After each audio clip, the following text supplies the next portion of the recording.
не найти своего предназначения — это тоже предназначение. Может быть, попозже я расскажу, да, когда буду писать мемуары, я расскажу про харассмент, да, в республике. Можно, наверное, тоже создать такой гайд, как из чиновников к 40 годам выйти на стартапера. Да?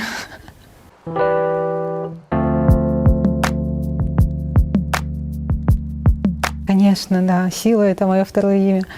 Нет, конечно, я тоже человек и склонна к упадкам, склонна к минутам сомнения, ну, то есть вот к слабости. Но я не принимаю, что это как некая сила или как некая ответственность.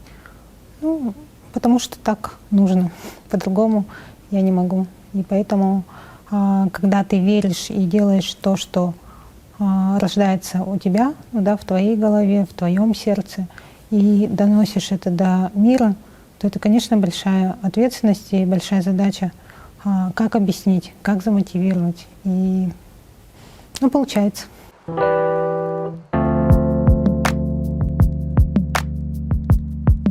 От веры, от внутренней веры. Я вот сейчас тоже прохожу такой некий свою личную рефлексию, анализирую и понимаю, что самое главное, все, что со мной всегда было в любых жизненных этапах, в обстоятельствах, это внутренняя вера.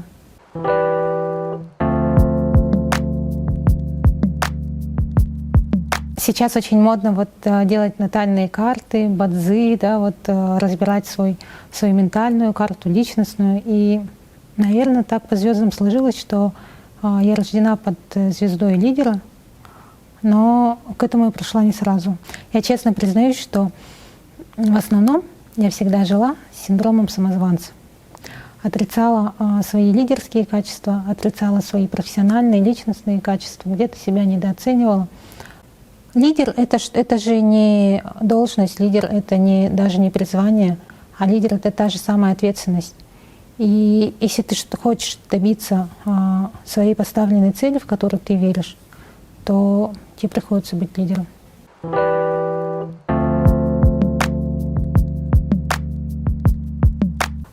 Я поступила вначале на биолого-географический факультет с очень высоким таким конкурсным. Ну, то есть там тогда был конкурс на место, да, прошла этот конкурс, но поняла, что это совсем не мое, и поступила уже на пиар, на public relations.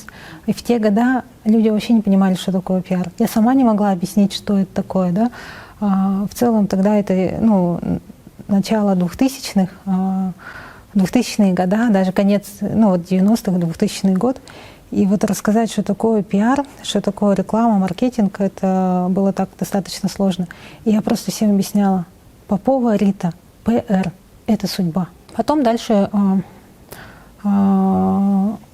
очень долгие годы я проработала во власти, при власти, да, как сейчас говорят, в госсистеме в целом. В Государственном собрании ЛТМН возглавляла департамент Министерства по молодежной политике и спорту. В дальнейшем потом с проектом One Click Якутск работала в команде Арсения Сергеевича, когда он был мэром города.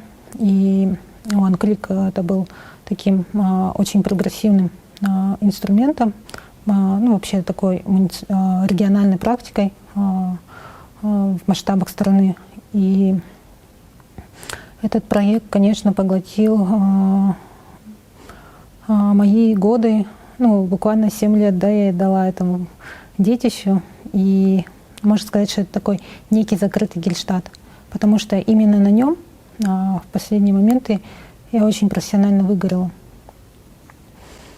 Но вот это выгорание, некая переоценка вообще в целом ценностей, да, своих стремлений, профессиональной себя как профессионала оценки, она мне помогла воспарить снова, можно сказать, даже собрать себя так по кускам и, вопреки всему, создать КНДК.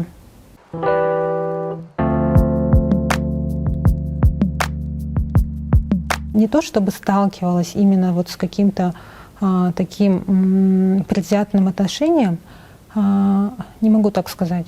Могу сказать только по отношению к себе, что в своем окружении у меня были всегда, в моем окружении, то есть, да, это мужчины.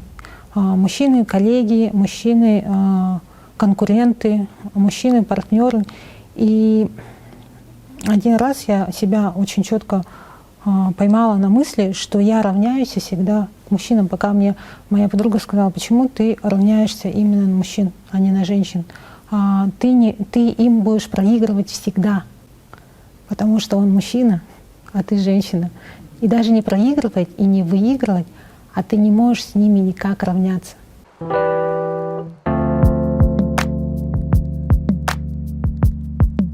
Сейчас модно и выгодно продавать гайды, да, про успешный успех, да. И, можно, наверное, тоже создать такой гайд, как из чиновников к 40 годам выйти на стартапера, да. Ну вот мой главный профессиональный вызов личностный — это, конечно, вот переломить себя, потому что именно на руководящей должности, да, но мне не было 14 лет, когда я уже была руководителем. Ну вот Министерство молодежи, например, да, и я уже привыкла на протяжении более 10 лет, когда ты именно не в поле как бы работаешь руками, да, вот именно вот все равно какие-то руководящие, что у тебя есть какой-то некий такой пул. И потом, когда ты выходишь полностью один в поле и начинаешь и пахать, и сеять, и все, да, вот как бы. Я вот в прошлом году, когда вернулась, я села за презентацию Кандыкан в целом, да, я понимала, что мне нужно самой сесть. И я поняла, что за 10 лет PowerPoint почти как Photoshop стал. Это, конечно, смешно, и, может быть, так звучит как бы немножко так высокомерно, да, но это действительно факт. Ну, так и есть, как бы, да, когда у тебя есть специалисты, то такие задачи ты, уже как бы не то, что тебе зазорно или что-то такое, а ты решаешь другие задачи, да, вот, и, соответственно, такие операционные очень сложно. И мне, как закоренелому такому руководителю уже было сложно в начале, но сразу скажу, что я же не работаю. Я верю, я творю, я делаю в то, что верю, в дело своей жизни, в мечту своей жизни. И самое главное же здесь не сколько даже результат, а когда ты в это погружен, то тебе все процессы нравятся.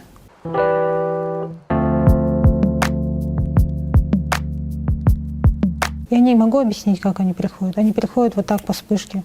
И что касается Кандыкана, вот здесь очень много таких моментов личных, когда она стала действительно просто большим ответом, всем ответом на все мои вопросы.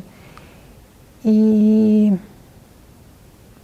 я знала, что она была и раньше, она будет и есть, она уже здесь, как бы, да.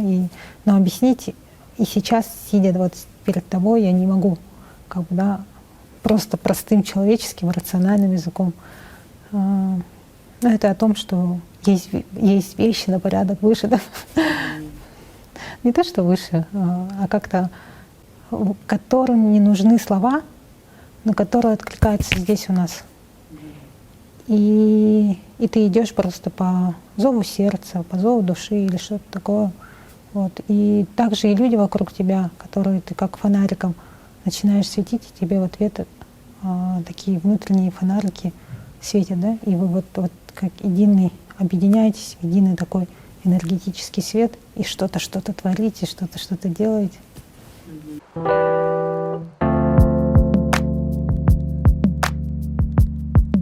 Вытаскиваю себя, отношусь к себе не как к себе, а как к самому лучшему другу, самому любимому человеку. И чтобы я могла, вот я люблю свою дочку, я люблю свою семью, я люблю своих друзей, да, вот, людей, вот очень-очень сильно люблю каких-то мне близких людей. Я олицетворяю себя с этим человеком, с этими людьми, не конкретно с человеком. Что бы я могла сделать тогда? Вывела бы ее на улицу, да, наверное, может быть, прогуляла бы ее, отвела бы ее к кафе, не знаю, погладила по головке, да.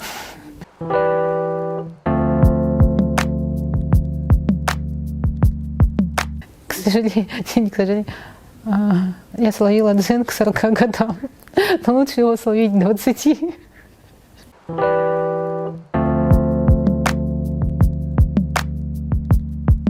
Не всегда понимают, конечно. Не всегда понимают, но ты не обязан понимать своего друга. Но если ты друг, ты всегда поддержишь.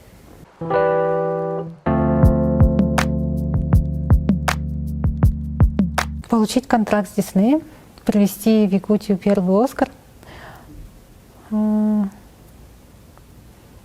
А так, наверное, из последних моих таких простых мечт я хочу дом.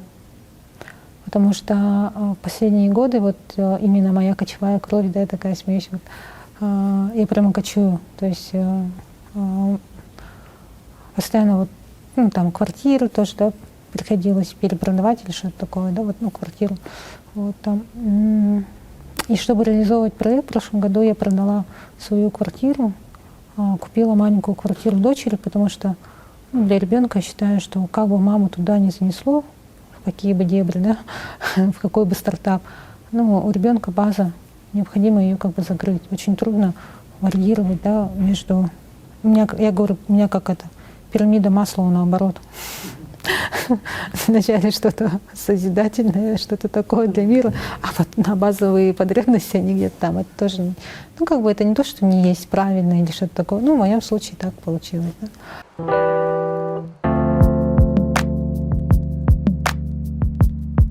Встаньте один раз, встаньте перед зеркалом, вспомните все. Если у вас есть обиды, если у вас есть страхи, если у вас есть тревога, если у вас есть неудовлетворенность, вытащите из себя причину. И она причина не в ком-то, не в каких-то обстоятельствах, а в вас. Все, что происходит в вашей жизни, все, абсолютно все, достойно вас на этот момент. Все, что вы сделали до этого, оно привело вас к тому, что вы сейчас здесь и живете так, как все. И никто больше здесь не виноват.